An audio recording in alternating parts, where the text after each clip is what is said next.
Bueno, ¿qué tal? Buenas tardes. Vamos a grabar el tercer video del día, pero en este caso el tema de termodinámica. No sé si se acuerdan, para hacer un repaso y para que tengan en cuenta para hacer la parte teórica del práctico, porque no le di práctico, ¿sí? Esta vez no tuvieron que poner fórmulas ni nada en el práctico, sino que es teoría.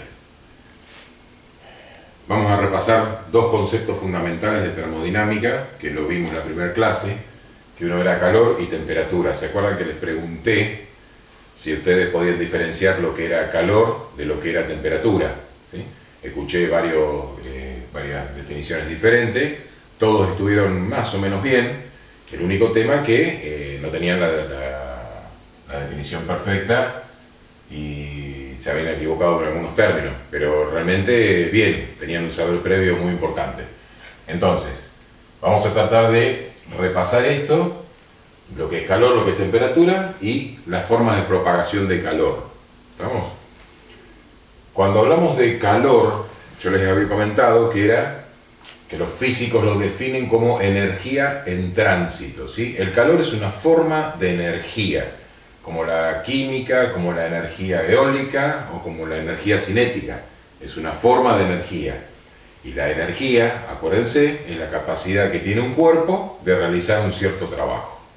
Entonces, eso que a trabajo me refiero a lo que vieron en cuarto, cuando vieron trabajo, potencia y energía. ¿Sí?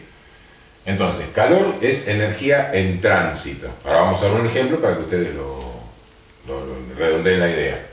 Y temperatura es la velocidad promedio, ¿sí?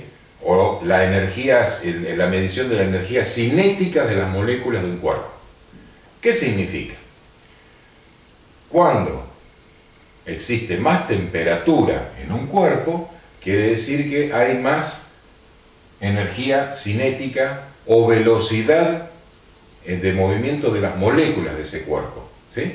Mientras tenga o reciba calor de una fuente calórica. Les había dado el tema, creo, de una olla y abajo un mechero. Entonces, ¿qué pasaba con esto? Ustedes tenían la olla como cuerpo, tenían el mechero como fuente calórica que transitoriamente, hasta que no apague la fuente calórica, le va a transmitir energía a este cuerpo, ¿sí? Y este cuerpo, más lo que tiene adentro, habíamos dicho, por ejemplo, agua para hacer fideos, va a elevar su temperatura. ¿Está? ¿Qué pasa? Todo calor que toca, ¿sí? Por eso señalé esto. Si lo toca, si la fuente calórica toca el cuerpo, se llama propagación del calor por conducción. Si mientras la fuente calórica toque el cuerpo, uno de los ejemplos, ¿sí? El fuego está tocando la parte metálica de este cuerpo, que es una olla, justamente metálica. ¿Estamos? Parece que los metales son buenos conductores de calor y buenos conductores de temperatura.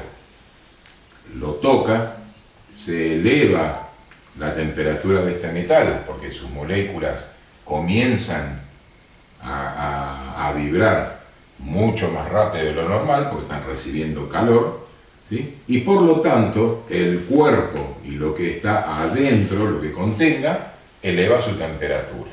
¿Estamos? Entonces, el calor es energía en tránsito. ¿Por qué en tránsito? Porque en el momento que apago o corto la fuente calórica, ¿sí? Se termina la emisión de calor. Por lo tanto, también va a empezar a bajar la temperatura de este cuerpo. O sea, las moléculas que estaban, vamos a decirlo, locas, moviéndose y vibrando y chocando unas con otras, van a empezar a mermar su velocidad, ¿sí? Hasta que llegue a la temperatura inicial en que yo la puse arriba del mechero. Entonces, eso es muy importante. Y lo otro importante es que la temperatura tiene un instrumento para medir, ¿sí? Tiene varios instrumentos, el más conocido es el termómetro. Y el calor tiene otro instrumento, se llama calorímetro. ¿Estamos? O sea, son dos cosas diferentes, pero están relacionadas sí o sí entre sí. ¿Estamos? Bien.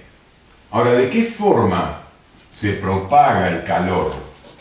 Porque es muy importante, la energía se propaga de alguna manera. Muy bien. Les hablé de conducción, o sea, cuando la fuente calórica está en contacto con el cuerpo, ¿sí? El fuego, acuérdense que el fuego es un cuerpo, toca al otro cuerpo, ¿sí? Si no lo toca, no es conducción. Puede ser radiación o puede ser convección, ¿sí? Que este tema también estuvimos hablando y ustedes la tenían bastante clara de lo que eran las propagaciones de calor. No lo tenían al título, propagación del calor y como energía. Pero sí, cuando hablamos de estas tres cosas, sabían bastante. Y eso estuvo muy interesante, estuvo la clase. Entonces, cuando toca el cuerpo, se llama conducción. Hablamos del asado, cuando yo tenía que correr las brasas con la varita esa metálica. Estaba tratando de correr, o con la palita. ¿Qué pasa? La palita tiene palitas de metal. Y yo estoy corriendo brasas que están emitiendo calor y que las propias brasas tienen una alta temperatura.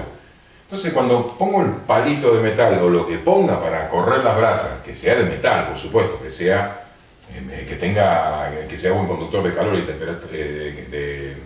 temperatura, cuando estoy corriendo las brasas, está en contacto con el palito de metal y el palito de metal se va elevando su temperatura y por conducción va subiendo hasta la mano. Por lo tanto, fíjense que ese palito de metal, en el 100% de los casos, a menos que bueno, ya se hace roto, tiene un mango de madera o un mango de plástico. ¿Qué significa? Que la madera y el plástico son malos conductores de calor y malos conductores de electricidad. Ustedes se fijan en el tema de la olla, ¿no? Como suponen que son las asas de la olla, parecen dos orejas, pero son las asas, son de plástico, que en realidad es baquelita, se llama la especie de plástico, o de madera. ¿Por qué? Porque si agarro la olla en la parte de metal, va a tener una alta temperatura, porque tiene una fuente calórica que le transmitió energía, ¿sí?, a la parte metálica. ¿Estamos con eso? Eso es conducción, se tienen que tocar sí o sí.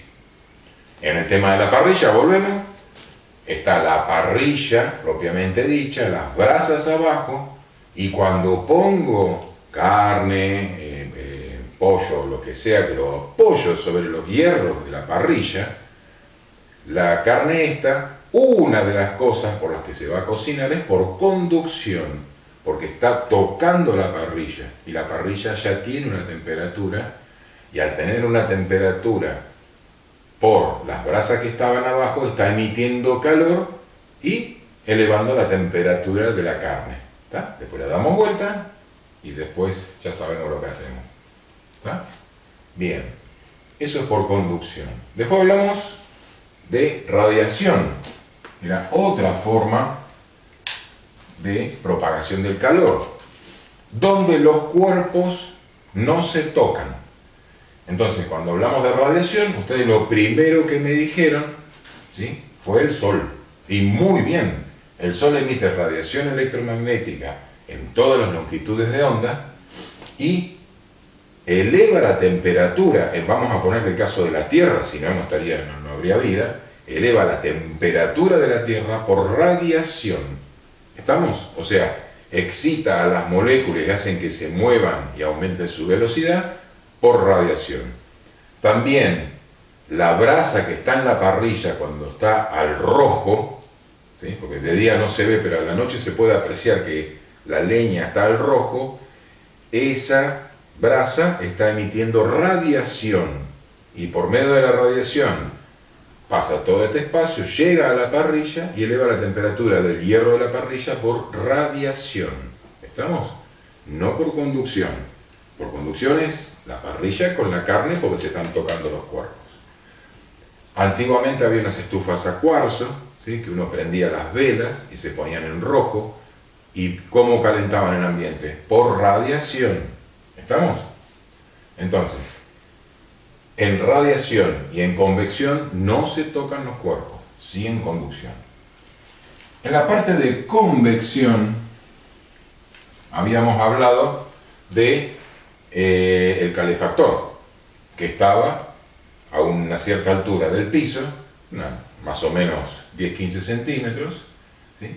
¿Y qué hacía? Era una fuente calórica de cualquier combustible, una fuente calórica que elevaba la temperatura del aire que se encontraba alrededor. Y acuérdense que al elevar la temperatura del aire, ¿sí?, este aire baja su densidad y sube. De esa manera funcionan los globos aerostáticos. Bien. Cuando sube, ¿qué pasaba? Que yo les preguntaba, bueno, todo el aire que está ahí con temperatura elevada subió. ¿Qué pasó en ese momento que no le gusta a la física, ni le gusta a la naturaleza, y no le gusta a nadie? ¿Está? ¿Se acuerdan que hablamos? Que se elevó ese aire de mayor temperatura porque bajó su densidad, porque recibió calor de una fuente calórica, se elevó. Bueno, dejó un vacío debajo del calefactor.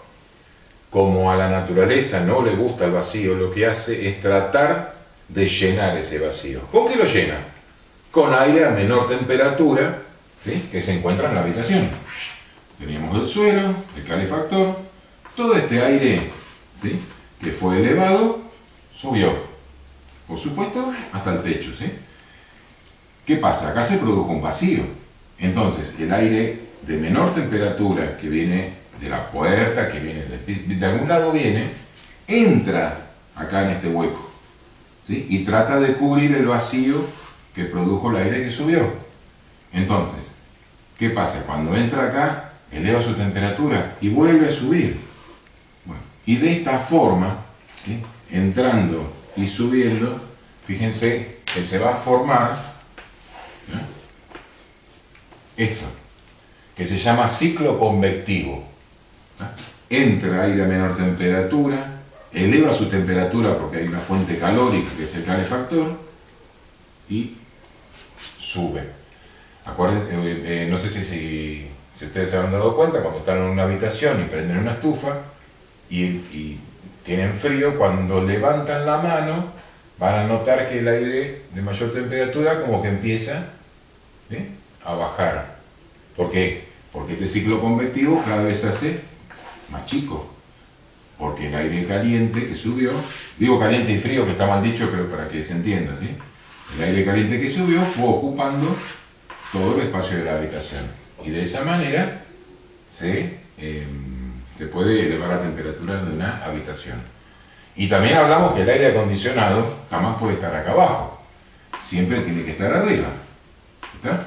Que también hace un ciclo convectivo, tomando el calor o tomando el aire de alta temperatura de la habitación, sacándolo al exterior, ¿sí? Ustedes ven esos aparatos que están funcionando en el exterior, y inyectando en la habitación, donde sea, aire a menor temperatura. Por eso, no podría tener nunca un aire acondicionado a ras del piso, porque lo que toma de acá es aire a menor temperatura, y la función del aire acondicionado es tomar aire lo más alto posible a mayor temperatura, ¿sí? Y va a que poner un calefactor acá arriba del techo, como para calentar el aire que ya está caliente. No tiene ningún sentido. ¿Estamos? Entonces cada cosa en su lugar, pero todo esto lo está estudiando la parte de propagación de calor por convección de la termodinámica, ¿sí? Cuando los arquitectos, los maestros mayores de obra, los ingenieros diseñan calefacciones para los ambientes o diseñan cualquier cantidad de cosas diferentes, tipos de paredes, aislaciones, se basan en la termodinámica, ¿sí?, la parte física de la termodinámica, para poder diseñar todo esto.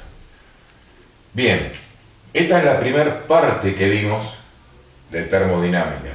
Yo les voy a grabar un segundo video donde vimos un montón de ejemplos y hablábamos de la dilatación de los cuerpos, que cuando un cuerpo recibe calor y eleva su temperatura, se dilata, que era el práctico que les di, ¿tá? Había vías dobladas, vías de tren, si tenían la tapa de un frasco de mermelada que no la podían destapar de ninguna manera, cómo hacerlo. Bueno, un montón de cosas que estaban interesantes. Entonces, en este primer video les hago un repaso de esto, ¿sí? Ahora, en cuanto pueda, seguramente en el día de hoy, voy a subir a YouTube en la parte 2, donde hablamos de por qué se produce la fiebre en el humano o en cualquier animal, por qué se produce, cómo funcionan los radiadores de un auto, la dilatación lineal superficial y volumétrica, ¿sí? Así que no se hagan problema, no es que va a ser el único video. Pero esta es la primera parte para hacer rápido un repaso de del poquito tiempo que tuvimos en la primera clase. Acuérdense que cualquier duda, más allá de lo que sea el tema en sí de la materia, ¿sí? Yo les había propuesto que cualquier duda que tengan, cualquier duda que estuvieron leyendo, viendo en televisión, o alguno de sus conocidos o familiares le preguntaron, que me la pregunten, ¿sí? Entonces, podemos llegar a juntar varias dudas y yo hago un video explicando las dudas, siempre por supuesto sobre temas de física, no tiene por qué ser puede ser cualquier tema de física. Así que bueno, primer video haciendo un repaso de esto. En la segunda parte, ¿sí? Vamos a hablar del trabajo práctico en sí y para algunos alumnos para la prueba integradora, ¿sí? Así que bueno, muchas gracias y nos vemos en el próximo video.